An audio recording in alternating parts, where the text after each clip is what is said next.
dar a la problemática que tiene el país o a los problemas fundamentales del país. Hay varias aristas que hay que analizar en torno a la consulta por un lado y cada una de las preguntas genera también algunas otras interrogantes. Realmente para analizar las 8 preguntas nos demoraríamos bastante tiempo y cada una de ellas tiene una fundamentación, un argumento que debe ser esgrimido, no solamente por nosotros a través de los medios de comunicación, sino por toda la ciudadanía. La correlación de fuerzas es un elemento fundamental que se deviene en el análisis de la población y también del ámbito político. La credibilidad del gobierno, la confianza en el gobierno por parte de la ciudadanía no es tan buena y entonces efectivamente el referéndum planteado puede conllevar a que la opinión ciudadana y también la acción político-partidista de los diferentes sectores, incluso de aquellos que están opuestos al gobierno, puedan incidir en la respuesta de la ciudadanía. En segundo lugar, tiene que ver con juntar justamente este referéndum con las elecciones venideras, ya que siendo un proceso electoral de carácter eminentemente decisivo o de elección de dignatarios que van a representar de una u otra forma a las organizaciones político-partidistas, va a incidir notablemente en la decisión ciudadana, porque a la final puede ser, digamos, una estrategia incluso utilizada por los partidos y movimientos políticos para impulsar sus candidaturas, ya que, como decía, las preguntas formuladas por el gobierno lamentablemente no están planteando, digamos, la solución. Y además, una consulta y un referéndum no es solución definitiva a los problemas que tenemos los ecuatorianos. Lo que sirve es para mitigar o para reordenar o organizar la estructura del Estado y las labores que deba cumplir cada una de las instituciones del Estado. Y también, obviamente, para presentar alternativas de decisión ciudadana en torno a temas fundamentales. Los problemas de la ciudadanía, los problemas del país, son principalmente algunos, sí se los topa, por ejemplo, el tema de inseguridad, ¿no es cierto? Ese es quizá uno de los principales temas que la ciudadanía viene planteando como exigencia de solución al gobierno. Otro de los problemas es la pobreza, ¿sí? Y digamos que la inseguridad es una causa de la pobreza. Y la pobreza tiene que ver con el empleo, el fortalecimiento productivo en la generación de empleo, la dotación de remuneraciones de ingresos salariales adecuados para mejorar las condiciones de vida de los ecuatorianos y ecuatorianas. Y otro tema en particular son los accesos a diferentes servicios, como por ejemplo el tema de salud, el tema de seguridad social y el tema de empleo. Digamos que estos 3 aspectos, de los 3 aspectos, el único que se toca en realidad es el tema de inseguridad y superficialmente. La primera parte de la consulta popular o de este referéndum plantea en un ámbito el tema de inseguridad. La primera pregunta dice sobre las Fuerzas Armadas y su incorporación al tema del control de la delincuencia organizada. Sin embargo, esa no es la solución pues a la problemática de inseguridad, ¿no es cierto? El problema es fundamentalmente el tema de la pobreza y obviamente la falta de empleo. Entonces, no se está dando solución, lo único que se está haciendo es instrumentando algo que se puede hacerlo no necesariamente mediante un referéndum. Yo he analizado, realmente son 470 hojas las propuestas de fundamentación de esta consulta. El día de ayer me he pasado revisando cada una de ellas y estableciendo cuáles son los alcances que tiene.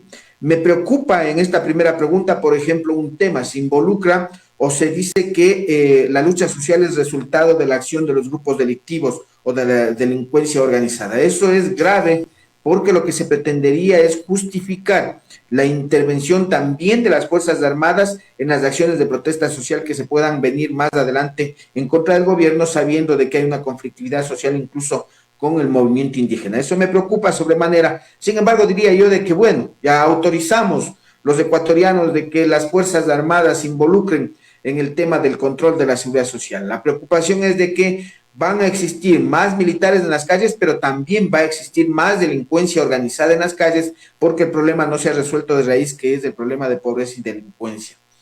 El tema de la extradición, yo realmente me sorprendió esta pregunta y le soy sincero, y a la ciudadanía, porque a la final, ¿cuáles son los estudios o análisis? Ahí se hace una fundamentación en el contexto internacional, principalmente sobre la extradición, pero no se hace un análisis sobre la operatividad interna de la delincuencia en el país. La extradición se supone que es para aquellos ecuatorianos, entre comillas, que habrían delinquido, ¿no es cierto?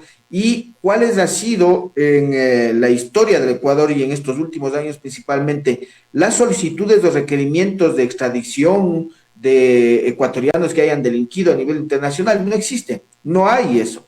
No sé si es que se está ocultando tal vez alguna investigación o análisis de que en el Ecuador se estarían resguardando delincuentes internacionales, siendo ecuatorianos y que hayan cometido delitos en el extranjero. Tal vez eso es lo que está sucediendo o se está previendo de que en el Ecuador se profundizaría el tema del narcotráfico, principalmente la trata de blancas, el tráfico de personas o el tráfico de armas, que son actos determinados como parte de la delincuencia organizada. El tema de la fiscalía, ya la fiscalía incluso se ha pronunciado, no está de acuerdo, ni yo tampoco me parece adecuado con la conformación de un consejo de fiscal que lo plantean, la creación de un ente que rompe con el tema de autonomía primero y segundo, sobre todo porque este consejo sería el responsable de designar a los fiscales y quien elige este consejo es el fiscal de turno. Entonces, de ahí lo que se puede dejar bajo criterio o buen criterio del fiscal de turno, quienes deban conformar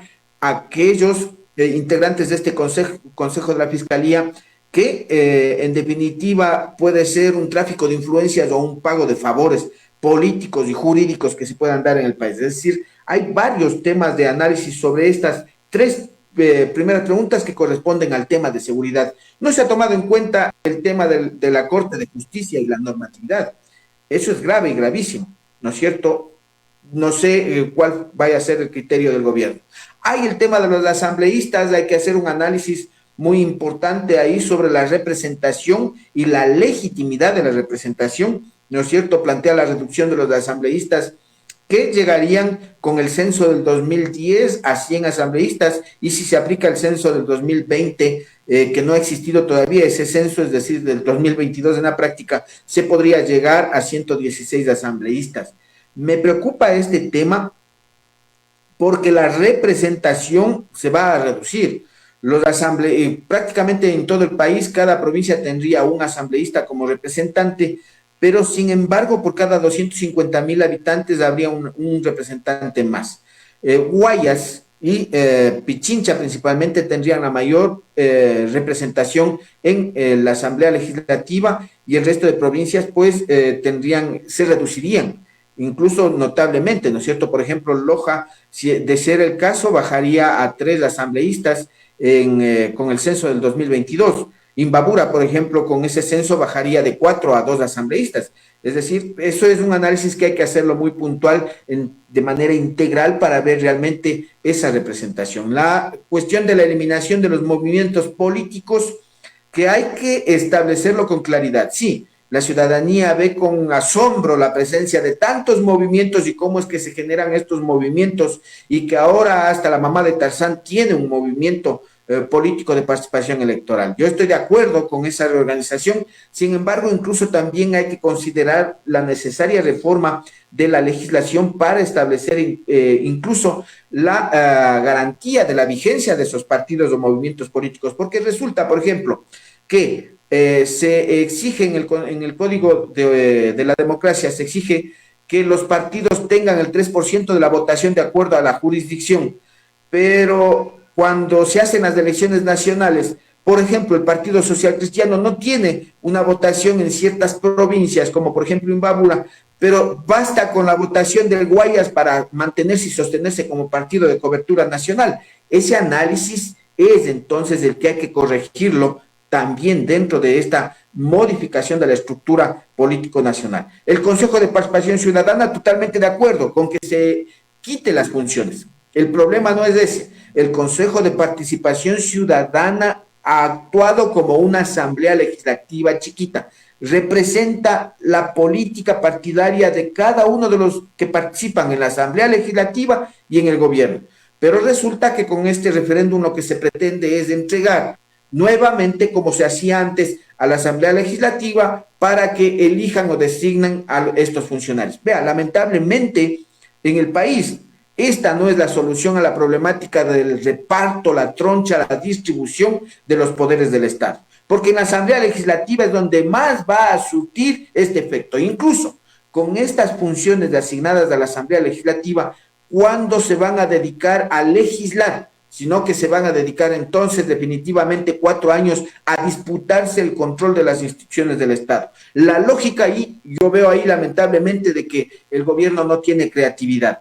La lógica era crear un ente, un organismo, quizá eliminar los 12 asambleístas de representación nacional y convertir estos asambleístas nacionales como una comisión de selección o designación de autoridades, específicamente capaz de que sea por parte de la ciudadanía una representación, digamos, a través del voto que elija a estas autoridades, no como consejo de participación, sino directamente, digo yo, ¿no es cierto? Es decir, hay que analizar de mejor manera cuáles son las iniciativas y las propuestas que calen en función de evitar la influencia o la intervención o la metida de mano desde la política partidaria, desde el gobierno y la Asamblea Legislativa. Y el tema ambiental, que yo observo con claridad un tema concreto. Aquí lo que se pretende es quedar de buenitos con el movimiento indígena y los movimientos ambientales, con estas dos preguntas sobre el subsistema hídrico, incorporarlo al sistema de áreas protegidas y con los servicios ambientales, cuando esos aspectos incluso podrían ser incluidos sin necesidad de hacer referéndum ni consulta popular. Hay una consulta que está planteada desde el movimiento Yas Unidos, que incluso tal vez esa debió haber sido considerada de una vez para que pueda ser tomada en cuenta dentro del referéndum. No miremos el tema desde el punto de vista de carácter jurídico legal únicamente. Miremos el tema de carácter político-social. Si es que la consulta popular responde a las necesidades e intereses de los ecuatorianos para solucionar sus problemas fundamentalmente. Porque la Corte obviamente podrá emitir favorablemente, pero resulta que el tema político-social puede ser no favorable para los ecuatorianos y ecuatorianas. Muchísimas gracias, la gentileza.